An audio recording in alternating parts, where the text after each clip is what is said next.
Hey everyone, and welcome to today's session, The Power of Thinking Differently, Why Process Mapping Falls Short in the Age of Agentic AI, in collaboration with Hypatus. My name is Eve Michelle, and I'm a Senior Editor and Digital Producer here at SSON, and I'd like to thank you all for joining us today.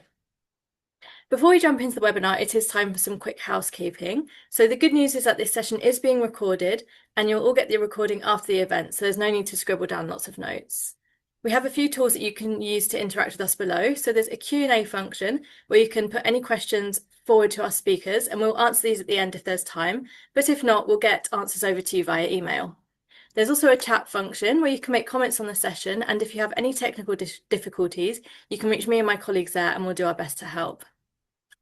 Since we're doing this virtually, we can't see your smiling faces, so please do use our emoji button to interact with us and send some thumbs up and applause if you feel so compelled to do so. Finally, we have a resources tab at the bottom right of the screen with some great additional resources from our speakers, our sponsors, and the SSO network. You can also learn more about our speakers there and connect with them on LinkedIn. So that's all of our housekeeping done, and without further ado, it's time to introduce our speakers. Today we have with us Sally Fletcher, Head of Thought Leadership and Community, and Moritz Treutwein, Head of Partnerships, both at Hypatus, joined by Niti Gupta, Executive Director, and Jimmy Marquis, Managing Director of Technology Consulting, both at EY. I'll hand over to you, Sally. Thank you to Eve for that great introduction. Let me go ahead and share my slides and we'll dig into it. Fantastic. Can you guys see those? Yep. Awesome. So as Eve said, today we're going to be talking about the power of thinking differently. And often when we look at agentic AI, we see that people are making some of the same mistakes that they did with RPA in terms of looking at patching up old processes. And while that will have some gains, that's not going to get you the potential of agentic AI. Here's our three speakers who've just been introduced to you. And let me go through the agenda. So we're going to have a quick introduction, which I'm doing now. We're going to go over the core challenge and why this matters. Rethinking AI adoption in GBS, so what you need to think about, what you need to do, measuring what matters, so the real ROI of AI, because often people are focused a little bit more on the task metrics as opposed to the end-to-end process. So we'll give you a little bit of insight into what we believe is the right thing to track. We're then going to get into the use cases and the demo, look at agentic AI in action, which I know is probably what you have all tuned in for. Don't worry, we're going to show you how it works, not just tell you. And then we're going to leave you with a bit of a takeaway, 6 ways to make sure your ecosystem is ready for agentic AI. So if you want an action point, something that you can go away and start tomorrow, that will be it. So I'm going to run a poll first. Ashley and Eve, if you just pop it up, and we want to know, are you using agentic AI in your GBS processes? So we'll leave that up while you answer it, and we'll go ahead and get started. So Niti, thank you so much for joining us on the webinar. I'm going to come to you first. So if you could tell us a little bit about the challenges that you are seeing and why you think it's so important. Absolutely. It's one of the biggest questions as clients are looking to apply AI. They go back to looking at how RPA was applied. And that is where it's becoming more and more important that we talk about what is different between RPA and AI and how do we really make AI work in a way that is both transformational, giving you the true unlock of the value that it can bring to the table, which is so much more than RPA had brought, but also we're governing it the right way because the governance that was applied or was needed for RPA is very different than what governance we need in the world of agentic. So let's talk about some of the core differences between RPA and AI, right? RPA thrived on stability, structure, steps that were very, very predictable. Your process design that was each activity laid out clearly. And if something broke in the process, that broke the RPA, right?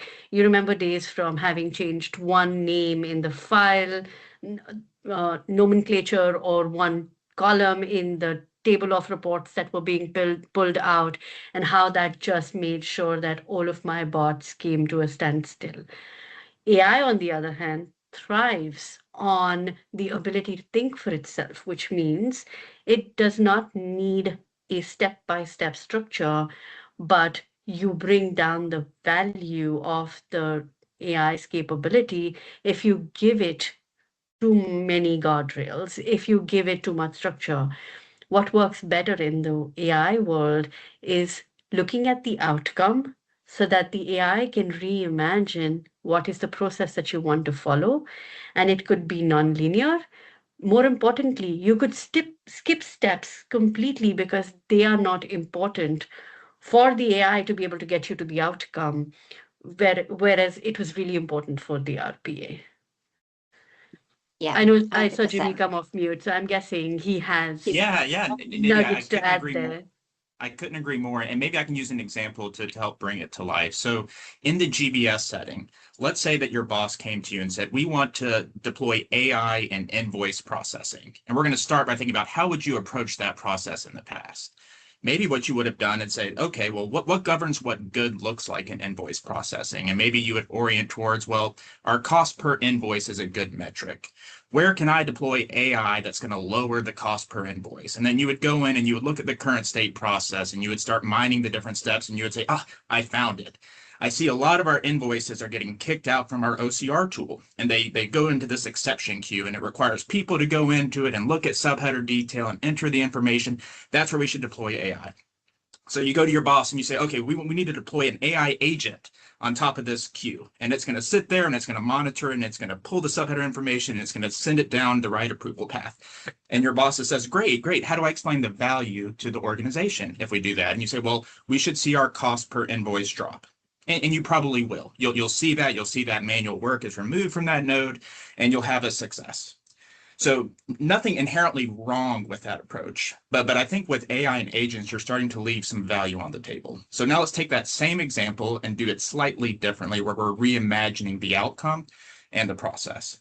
So now your boss comes to you and says, I don't want to just deploy AI and invoice processing. I'm going to change a different outcome.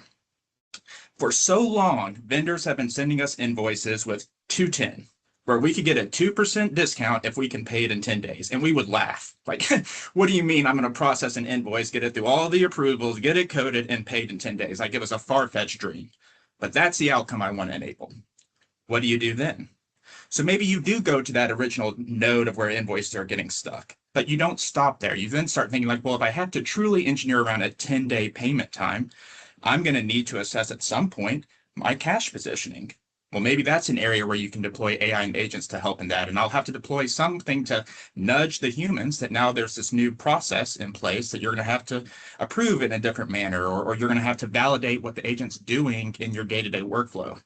So when you take a step back, it's not just about putting AI or automation where work is getting stuck. It's taking a step back. What does our team do? Is there a greater outcome we can drive for the organization?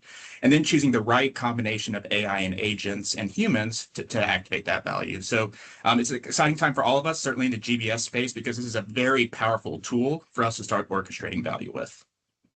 Yeah, absolutely. And I think it is exciting, as you say, and it's also reassuring in a lot of senses because a lot of GBS leaders we speak to are quite burnt by RPA and its promise and not delivering the amount of autonomy, the lessening manual work that they'd hoped for. So hopefully Agentic AI can come in and actually deliver that ROI. And I just quickly want to touch on kind of why it matters now, because we know we've been talking about the operating model, we've been talking about scaling. Niti, if you could give us a couple of points on this. I know you've covered it a little bit. Anything you'd like to add?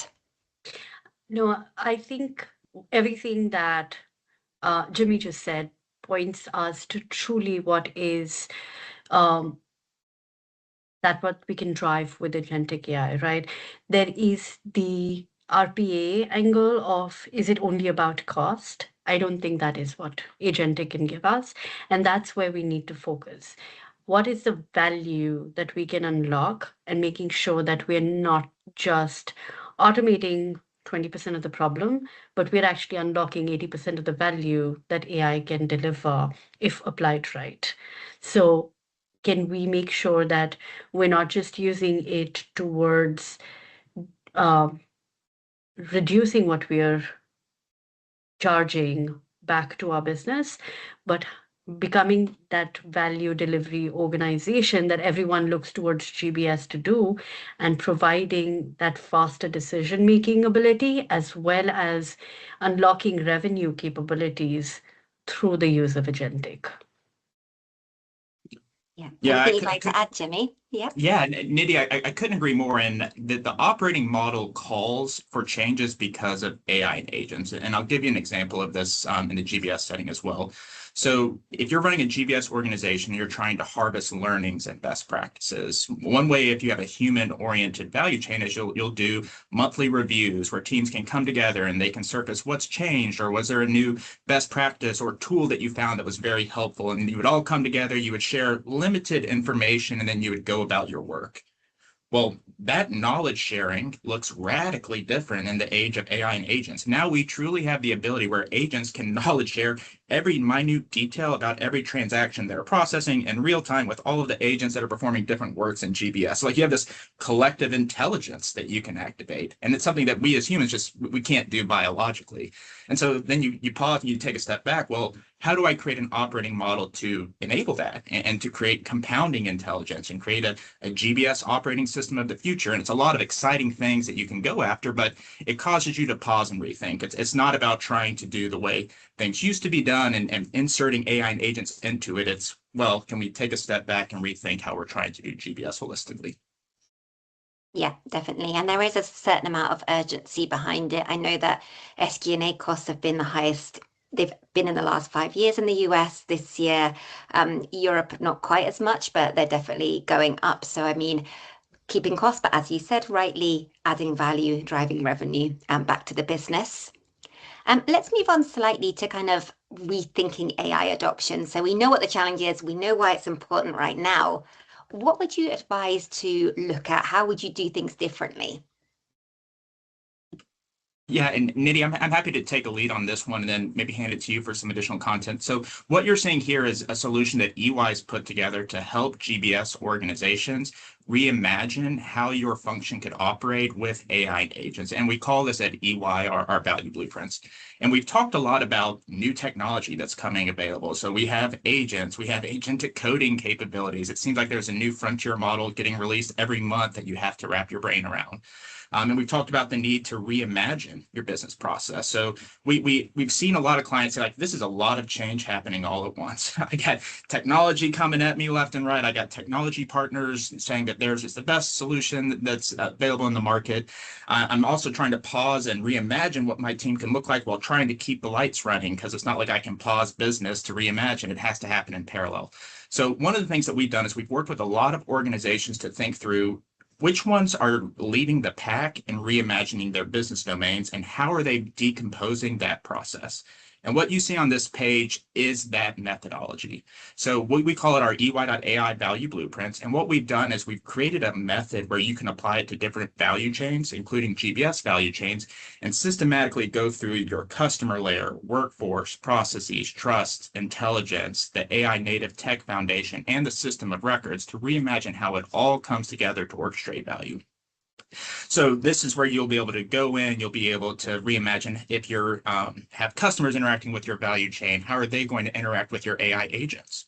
If you have human workers that are processing invoices, how does that human AI collaboration play out? And from a process standpoint, do the processes look the same? Probably not. They're going to be more streamlined. We're going to take an AI first approach to it. And you get through then a new layer of trust. You know, how do I make sure that the AI agents are operating in a way that I can verify and that I can trace their decision logic so that I can ultimately trust it? And then there's enterprise knowledge and AI technology. And so all of these pieces ultimately need to come together to drive that reimagined future state. And on the right, you've seen some of the ones that we've harvested from best-in-class organizations. And if you really wanted to reimagine hire to retire, inspire to buyer, order to cash, here's how other organizations are going about it. So this is an enabler that we often bring to our clients to help drive that reimagining process. And Nidhi, maybe hand it over to you to add on. Absolutely. You said this really well. I'll just say if we design from zero, you know, and that's how we're saying we should design, we stop optimizing processes. We really look at outcomes, and then we build these intelligent systems that go from where we are today to constantly improving as time goes on, learning from the way transactions are flowing through the process. And so we're redefining really how the work is getting done instead of just automating tasks and steps. And that's the key difference between how we're approaching value blueprints now and processes now as compared to what we've been doing all of these while as we've been thinking about digital work. Yeah, yeah, brilliant. So one of the reasons that obviously people are redesigning their processes and embedding agentic AI is to do with kind of customer experience, making sure the customers have a better experience, a more effortless experience. Moritz, you've been sitting very patiently waiting. I'd love to bring you into the conversation. So thanks for joining us on the webinar. Ask you a little bit about how you guys, how Hypatus is going about this project. Yeah, thanks, Dali. It pretty nicely aligns with what Didi and Jimmy also said before. When you think about implementing a solution like Hypatos for handling your AI agents in the GBS sector, you obviously would have the typical project functions like the project management, which consists of all of the governance, control, and stakeholder management, which is also evolving quite a bit with the implementation of agentic AI solutions. And then on the other hand, you would have implementation engineers. So the typical delivery team consisting of implementation engineers, solution architects, data analysts, and so on, implementing the product. Now, if you just apply these two functions, so the project management and the delivery team, customers are missing out on a lot of value. And then it fits nicely to what our colleagues from UI just said. You really need to start considering your AI implementation as a transformation project. So you need to rethink processes, you need to standardize processes and transform them. Because our claim is that in 95% of the GBS processes in 5 years are going to be automated. But for now, we have to set the foundation to actually make that happen. And if you do not consider the implementation of an agentic AI solution, a process transformation project, you're going to have a hard time realizing business value in a couple of years when all of the other enterprises have moved ahead. Yeah, that's a great point. Think of it as a transformation, not an implementation. One of the things that kind of comes up to my mind when we think about transformation is the KPIs. And I know everyone in the shared service QBS sphere is very dedicated to their benchmarks, to their metrics, to their KPIs. And something that we've seen a lot at Hypatus is that often GBS leaders will not get the ROI they want if they're focusing purely on very task-based metrics. They'll get some advantage, but not as much as they could. Moritz, what kind of advice would you give them here in terms of what kind of KPIs people should be tracking when it comes to agentic AI? Yeah, we have briefly touched on it at the beginning. So first of all, obviously with the introduction of agentic AI into GBSs, some of the KPIs that you want to track are evolving. And of course, they're also significantly improving. So don't get me wrong, most of these KPIs are justified. So if you consider, for example, cost per FTE or number of invoices handled per person and so on, all of these KPIs still remain relevant. However, businesses right now kind of have the tendency to buy automation rates. So what they are looking for is, I want to achieve a certain percentage of a straight through, so no touch automation rate. And while this is a good KPI to track and that you should also track in implementing agents for handling your GBS processes, the real question is, what is the business impact that this straight through processing rate, as an example, will have? And it is about setting the foundation. in the end, of course, you want to achieve a higher straight-through processing rate. But nevertheless, in the end, the real business impact can only be generated when you consider standardizing your processes. Right now, working on standardizing the processes, making all of the knowledge that is required for agents accessible, and also think about a smart architecture so that agentic solutions can actually seamlessly be integrated into your IT infrastructure. Otherwise, enterprises will have a hard time to actually achieve what matters most. And this we can see on the left-hand side from a joint EY and SSON study, where obviously, I mean, cost reduction was one of the major priorities for 25, and this hasn't changed in 26. But it's also about other priorities, such as extending the strategic solutions to the GBS customers. So in general, it is definitely right to track KPIs that are evolving, such as straight-through processing. But in the end, when you do a business case calculation, it's also really about, okay, thinking about the business impact that this solution will have. Yeah, 100%. I think it's a difficult thing to calculate, but it's a necessary exercise to do. If you're looking to release headcount, what are you going to do with that headcount? What are you going to put them towards? Because, at a certain point, then your ROI, your business case will fall down if you're not thinking about kind of the ongoing downstream impact of your agentic AI implementation. Okay. Let's move on. We want to see, of course, agentic AI in action. I promise you guys in the audience, we would look at it. We wouldn't just tell you how great it is, but we would look at how it actually works. Moritz, why don't you start by taking us through a little bit about kind of how Hypatus AI agents work, how they work together? What does it look like? Sure, yeah. So first of all, what you see on this slide, you have unprocessed transactions on the left and a fully processed transaction handed over to an output system on the right-hand side. And our platform sits in the middle.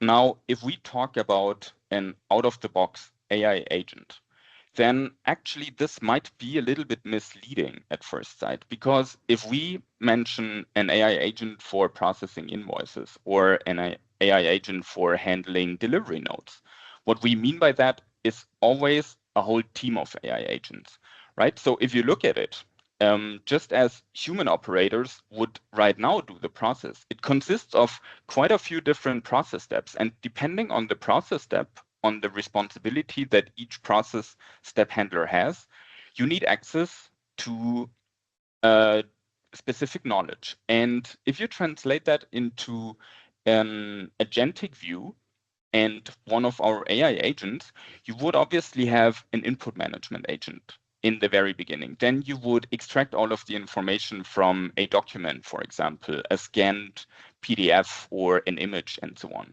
You would validate the outputs. Then you would do some matching of, for example, purchase orders or master data and so on. You would want to find the right GL account and so on. And depending on whatever the agent is doing, it needs access to different knowledge. And what kind of knowledge are we talking? We're talking about external and internal databases. We're talking about tool callings, for example, for doing calculations.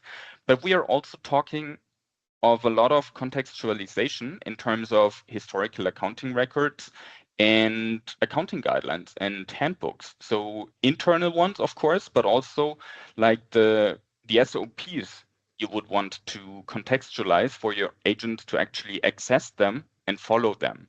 So if we are talking about an AI agent, and we will see that in the tool in a second as well, this actually means a whole team of AI agents with different tasks and responsibilities and actually different capabilities as well. Yeah, absolutely. Is there anything you wanted to add, Niti or Jimmy, about how you see agentic AI working in action? The one thing I'll call people's attention to is you see at the bottom there this knowledge layer. I would say this is a layer that a lot of business teams are investing in right now, starting to codify how they want their agents to perform in their organization, and is really good work to do. So the one thing I'll just call out, love this visual, love how you're breaking it down into different sub agents that allow for more confidence in the solution as opposed to a huge agent that's trying to cover everything. And then what are business teams and a lot of our clients doing right now? They're focused on that knowledge layer. We'll talk a little bit more later on about data readiness, but that's a very important part to get right to activate your agentic ambitions. Yeah, for sure. Everyone thinks that agentic AI is self-learning, but you have to teach it the right stuff. So yeah, that is super, super important. Let's go through to a little bit of a case study. Who would like to start with talking us through this? Moritz, do you want to go ahead? And then Nitty, you could chime in as well. Yeah, so this is actually the successful implementation of a joint customer from Hypatos and EY from a healthcare provider.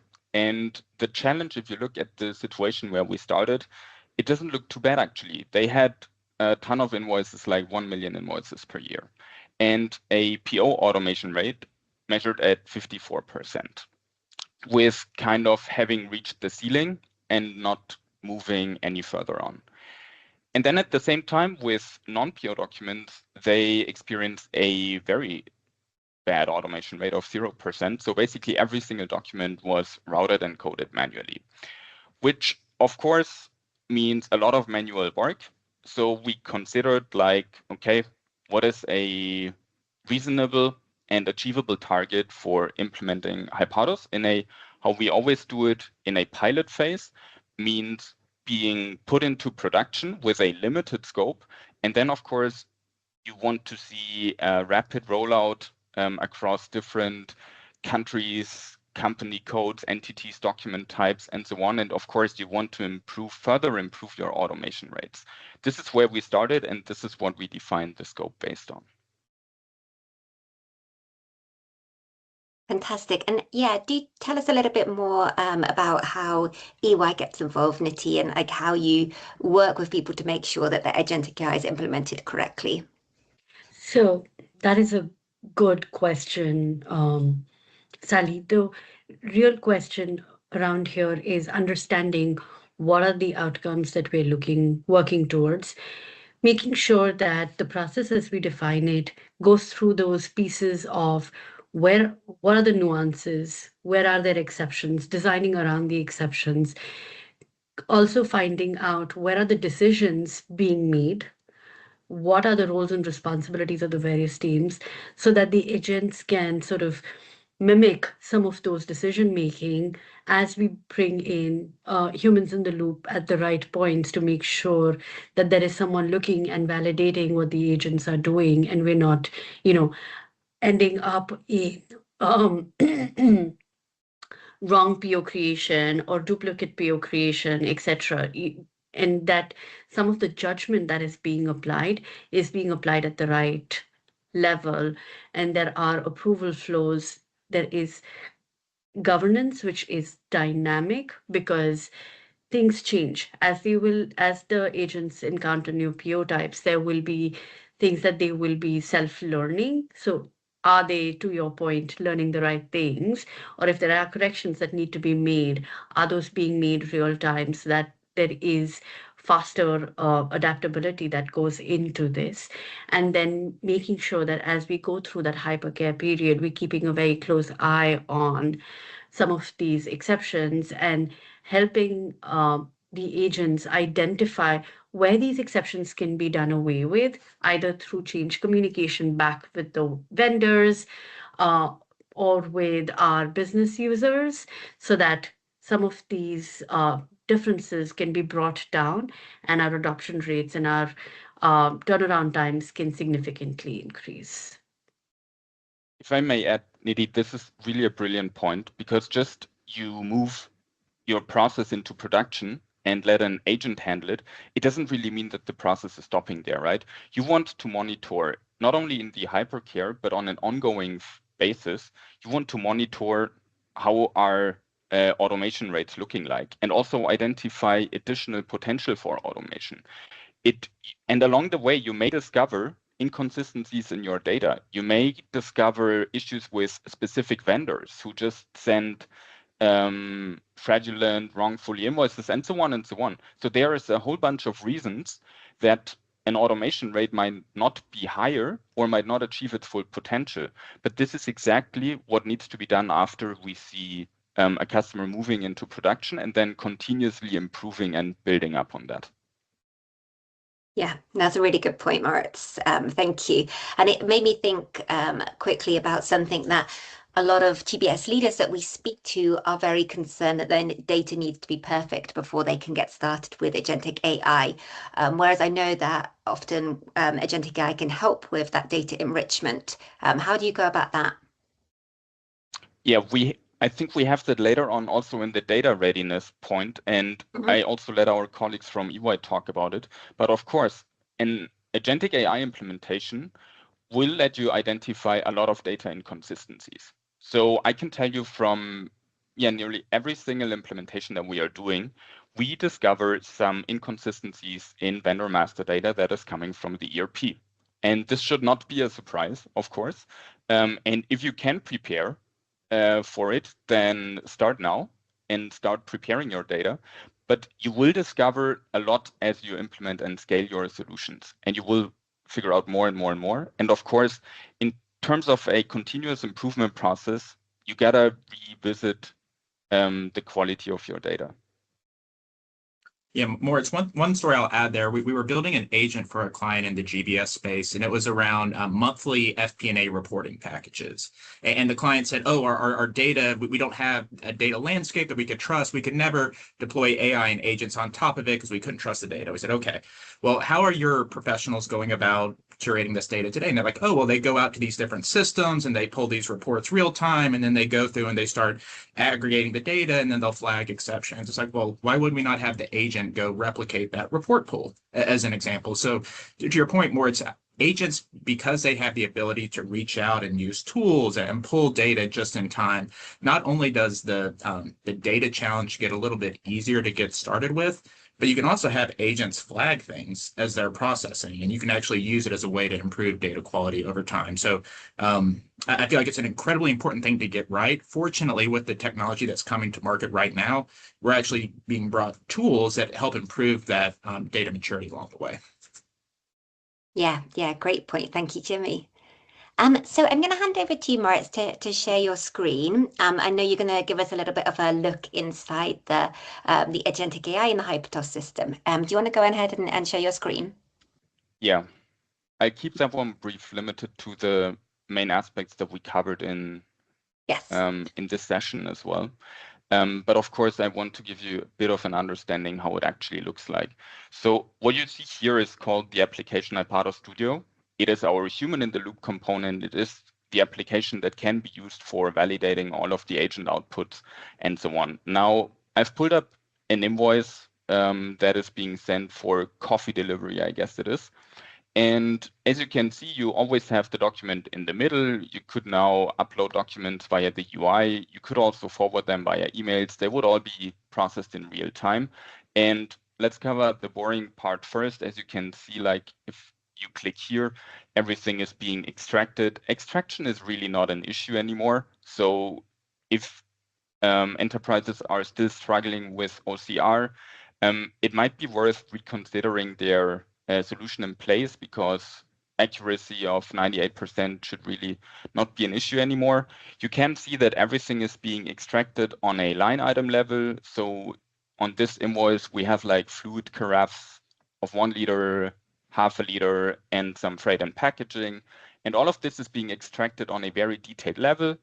You can also see that you have different VAT tax rates here. So you get 19% and 7% and so on and so on. All of this is being extracted in a very detailed way in order to fully process it and assign GL accounts correctly. For example, dividing it into foods and groceries delivery, foods and groceries and delivery as an example. Now, I think this is pretty basic, and obviously it can match order numbers with your ERP, it can match vendor IDs and so on. It can also match payment terms. And also coming back to the example that Jimmy gave in the very beginning, it also allows you to really identify potential discounts from prepayments. So this is something that Agentic AI also facilitates because, of course, you're able to process an invoice within basically hours after having received it, right? So all of this is being processed by the system, but this is not actually what where some of the biggest benefits lie. Now, in this example, and this is a sample document, obviously, you will find at the bottom of our tool that there is a transaction analysis and a legal compliance check. And this is where things get really interesting because the transaction analysis basically explains in natural language what this document is about. So it gives you a summary and then depending on the steps, so for example, what is the main supply type, its goods, is the sender taxable? Yes, it is, and so on and so on. It always gives you a reason. So for every single decision that our agents make along the way, you get a reasoning provided. So there is no black box. Why did the agent do something like that and not in another way, or did not assign a different text code? Everything is fully explainable. This is important to keep in mind to build trust. Now, in this specific example, if you look at the invoice and the 3 line items, you can see that there has happened a mistake because 2 items were actually taxed at 19% and one at 7%. However, the tax stated here kind of is with 90% for everything. And this would then come out in a VAT compliance checker, how we call it, which kind of validates the net amounts per tax rate. And as you can see here, you got a failed result. So this invoice could not be fully processed without human intervention because you can actually not pay it like that. And one thing that I want to point out, because I've mentioned it before, obviously the capabilities you need in order to extract bank account details is something totally different than the skills that you need for doing this tax assessment. And this is when I always pull up this view where you can see what I was mentioning before. You have a whole team of agents with different tasks and responsibilities, and all of them are kind of interacting, going back and forth and handling the transaction. All of these agents can potentially also use different LLMs and so on. And of course, they always consist of a system and user prompt, and it is very explainable and also fully traceable what the agent actually came up with. You can verify the output on a per agent level, so it gives you the full confidence. And now the last thing I would like to highlight in the system, because all of this can obviously be a little bit overwhelming sometimes and also for new users. There's also the chat functionality where I just before this began typed in show me the workflow you've completed. And then it is just like a typical LLM chat interface as you know it from the market, where I asked about the workflow and then it gives you all of the steps that it has run and so on and what the output was. And it also, just as you know it from other LLMs, it gives you suggested next actions. So for example, what would you like to do? Should I go into more detail? And of course, this is just letting the agent explain what was done with the document. But on the other hand, you could also use it to modify your configurations. So for example, you could specify rules for specific vendors. So maybe this vendor is one that sends you tax invoices with tax issues on a more frequent basis. So you could also configure a rule for that. The purpose of it, of course, is making handling the agents and making interacting with the agents as easy as possible based on natural language.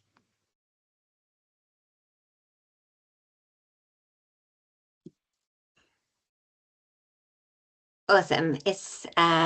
Did you want to share anything else? Or is that everything? Maybe I was actually thinking about it because obviously there is the machine room as well.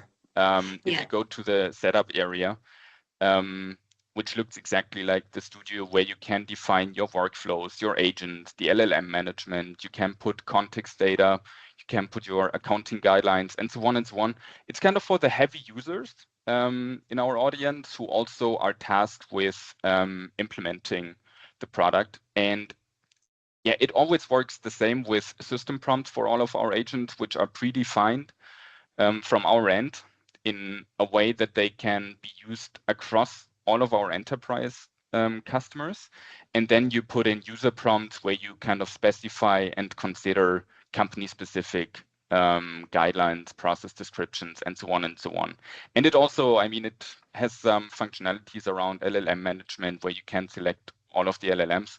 But as I said, I mean, this is more like in the machine room when it comes to the configuration of the tool.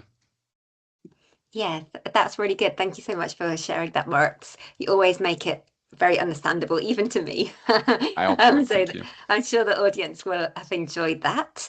Let me just share my slides, and what we're going to do is just we've got a couple more points to share, and then we'll go into Q&A. So please do post your questions there.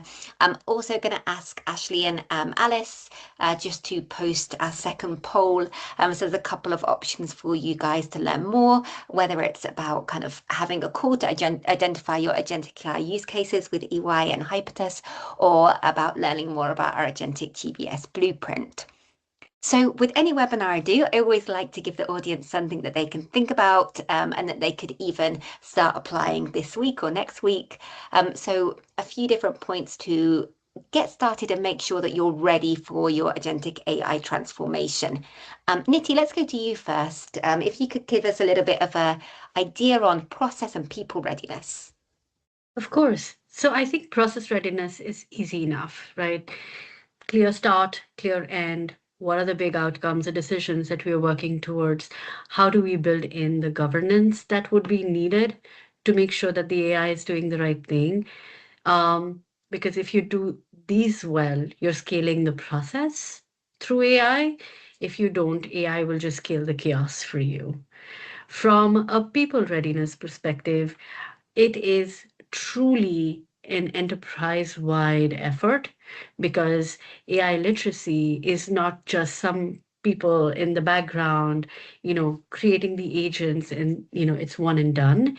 It starts from the leadership that understands the AI vision of the organization, where are we headed towards, and brings the entire workforce along. So AI literacy across all of the skills, not roles, is what we want to build, where your business analysts, people who understand the business and are then fluent in AI, create so much more value for the organization. So how do you make sure that you're bringing the creative, judgmental, problem-solving parts of your organization and driving towards how work is getting done to make AI deliver the most amount of value as you're going through it? That is what is going to make sure, from a people readiness perspective, that you're able to get the most out of agentic as you move forward. Yeah, that's so true. And I think it's just about making agentic AI less intimidating for people. Yes. That it's not something to be feared, it's something that will hopefully provide relief from the daily grind of having to do too much manual work. Moritz, I know you were going to cover policy and technology readiness. Over to you. Yeah, let's start with technology readiness. Obviously, you want to evaluate your architecture in a future-proof way. So making sure that whatever solutions you are picking integrate seamlessly with whatever you already have in place or what you still need to set up. While, of course, ensuring that all of the solutions are fully ready when it comes to enterprise and data security. This is the technology kind of piece. When it comes to policies, and this is an interesting one, because obviously when our solution is implemented, we love to see the process documentation. It is a prerequisite for our agents. And usually what customers tell us is that, of course, their processes are documented and policies are established. But we can tell you for the majority of our customers, that's not entirely true. So some of it may be documented. Some of the policies may exist. However, usually there is a little bit of a gap how they are actually applied into reality. And this can either be identified at the very beginning, or it will be identified during the testing when you are reviewing the outputs from the agents, and an agent output is assessed as being wrong, as the agent gives you the reference on why a decision was made like that. And then you go back to the policy and you see like, oh, it's actually done exactly as written in the policy. However, we do this process differently. So whenever we talk about policy readiness, it's not just about having paper documentation available, it's also, does it reflect reality? And this is an important aspect to consider. Yeah, definitely. And Jimmy, last but not least, take us through the data readiness and leadership readiness. What should people be thinking about here?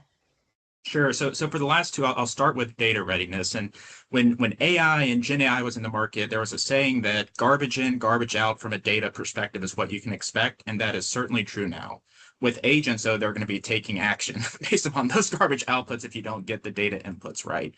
So I think that's a very common thing that a lot of teams already recognize, that these solutions are only as good as the data that you can feed into it. But I want to talk about two other data aspects that you need to be prepared for as you move into the agentic AI space. The first one is be prepared for there being more data that you want to acquire as an organization to make your agentic and AI solutions more powerful. There might be business outcomes that you're trying to create where agents can go and fetch some of that data in real time to achieve those goals. You can see here, use agentic AI to establish gaps. I don't know if we want to have them establish gaps, but they'll certainly bring awareness to gaps. And then they can often improve the data maturity as those gaps are brought to light. And then the other thing from a data readiness perspective, and this is a huge effort that's occurring in the market right now with huge returns.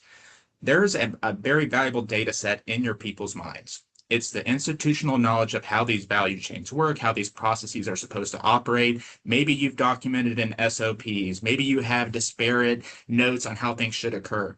Well, when you move into an agentic future, it becomes really important that that is codified in your knowledge layer, because agents will access it. They'll assume that is how the processes should operate, and they won't really question it. So creating that knowledge layer that Moritz showed previously is really important from a data readiness standpoint. And then the last one from a leadership, I'll maybe just say, when we look at leading GBS organizations, you always see a very strong leader leading from the front in this area. You hear terms like, we're going to burn our boats. This is where the future is heading, and we're going to be leaders in that space. And I think this opportunity in the market calls for that type of leadership. The one saying that a GBS leader shared that stuck with me is, she said, this can be scary for our people. I mean, everyone can see it. You can see the sentiment in the market, like work is changing. Our roles as humans in performing and creating value is changing as well.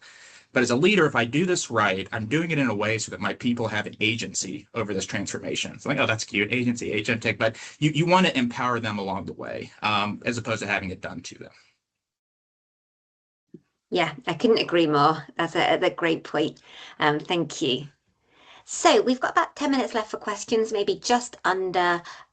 So let's dive straight into that. I ran that poll, and here I'll leave that up for a minute while we do the first question. But if you do want to kind of discuss how to build your agentic GBS roadmap, or maybe map out what potential use cases might be right for you, you can scan the QR code there, or you can contact any of us on LinkedIn. I'm sure we'll be able to help you. So let me dive into our first question here. Let's go to Unity on this. Put you on the spot, sorry. So Dominic's asking, what are the most common mistakes you see in agentic implementation? I think there are two. One is making your agentic implementation too use case focused, too many guardrails, a very set step-by-step process that you want to follow, similar to an RPA implementation. I think that's one of the big ones that we're seeing, because we then leave a lot of the value that the agent can deliver on the table unlocked. The second one is waiting for data to be perfect. I know there is this need for data to not be garbage, but as Jimmy pointed out, there are ways to be able to use agentic to get the data to moving to a better place. So don't wait for it to be perfect, but just like I like the analogy of, growing a tree.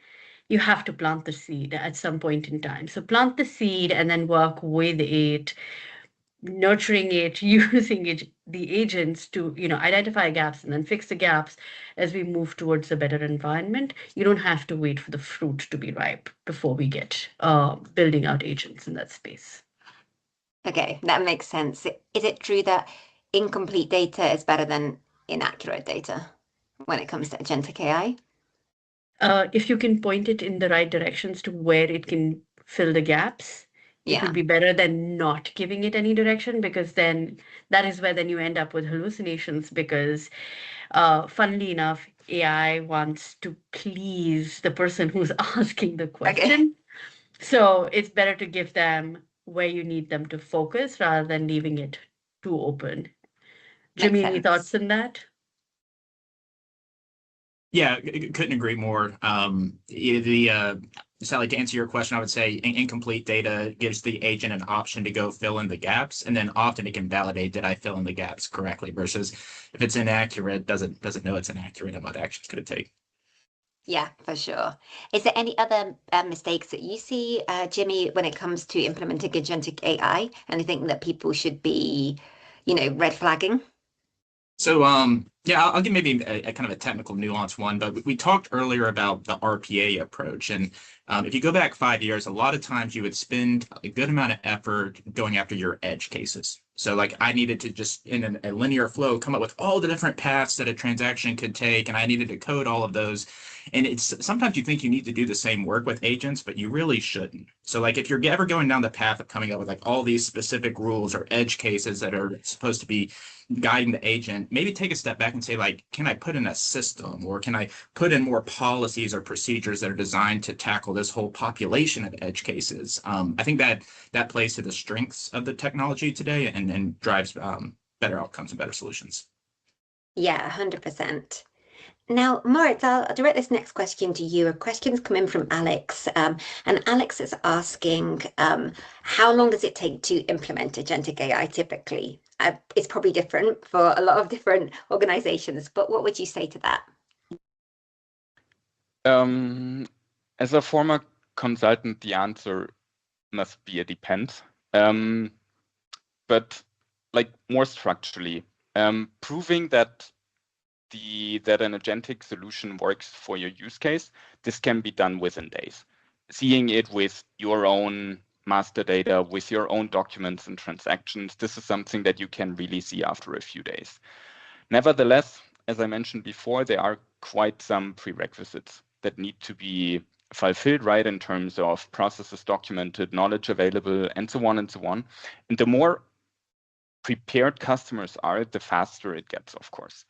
Means usually our initial pilot implementation approach consists of 8 to 12 weeks. And then you get a wave-based rollout across different entities and so on and so on.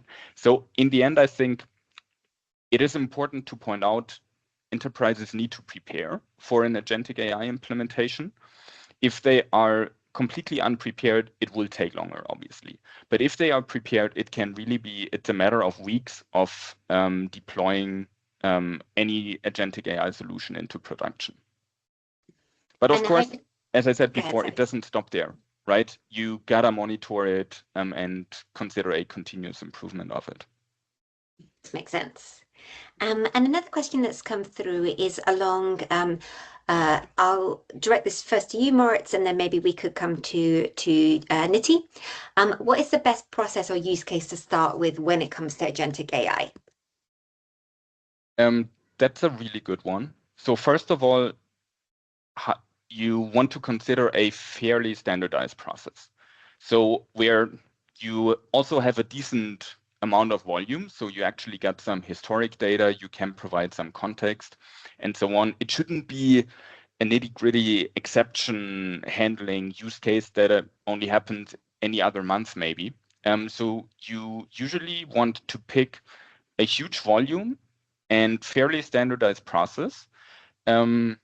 start implementing the solution. So for example, that can be handling sales orders. It can be handling invoices. So any semi-structured document, basically, and high volume transaction, pick that one, implement it, and as you implement it, start building all of the agentic AI competencies within your enterprise. So you can think of it as an agentic COE if you want, that monitors the agent handling, identifies additional use cases, and so on, and then also can handle a continuous improvement process. This is how we would usually approach it. I would take a slightly non-technical nuance to this, right? So look at your organization and see where you find the most pull. If it is your commercial team, maybe they are the best place to start from as you apply everything that Moritz talked about, what is the fairly standardized process within that, etc. Find places within the organization that they are currently facing a lot of pain in, which can be a good pilot or a proof of concept that would help motivate the rest of the organization to move forward at pace. So that could be another angle from an organizational perspective as you're looking inwards that could be applied to pick the right first mover. Yeah, great idea. I've also heard of people starting with the process where they find it most difficult to hire for. So looking at kind of filling that gap because talent is expensive. Good talent is expensive and hard to find. So, but yeah, generally these big processes where you're going to get the ROI and you're going to prove how great agentic AI can be, obviously the most powerful. I think we've got time for just one more question. I'll direct that to you, Jimmy. And the question comes through from Diane. Diane's asking, what's your advice when it comes to buy versus build? What kind of things should we be considering for whether we're going to buy or build agentic AI?